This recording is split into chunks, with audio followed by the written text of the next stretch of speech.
New Zealand could have been contributing to an environmental catastrophe overseas if we'd gone ahead with the biofuel mandate.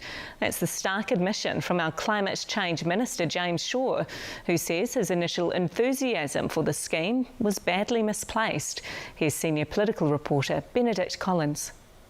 It's a nice idea, using plants to help power our cars, meaning fewer fossil fuels, which are heating our planet. But our climate change minister's gone cold on it. There are real problems with biofuels. Under the government's mandate, fuel companies were going to have to add biofuels to their petrol from next year. But the Prime Minister killed it this week. That's not something that I'm prepared to do. Saying it would have driven up prices at the pump.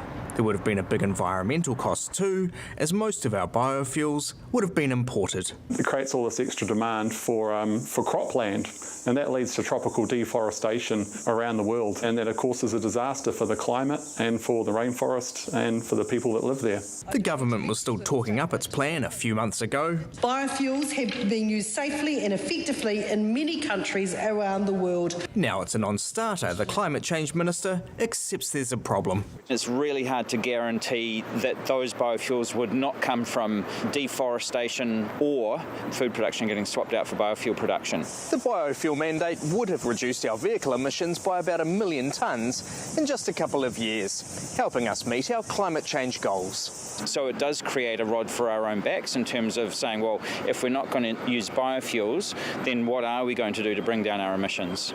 So what are you going to do? Well, we're still taking advice on that. It seems the biofuel mandate was a bad idea all along. It would have created a lot of emissions happening overseas, and it wouldn't have helped the climate. It would have made it worse, as well as driving up food and fuel prices. A bad idea that came very close to being implemented. Benedict Collins, One News.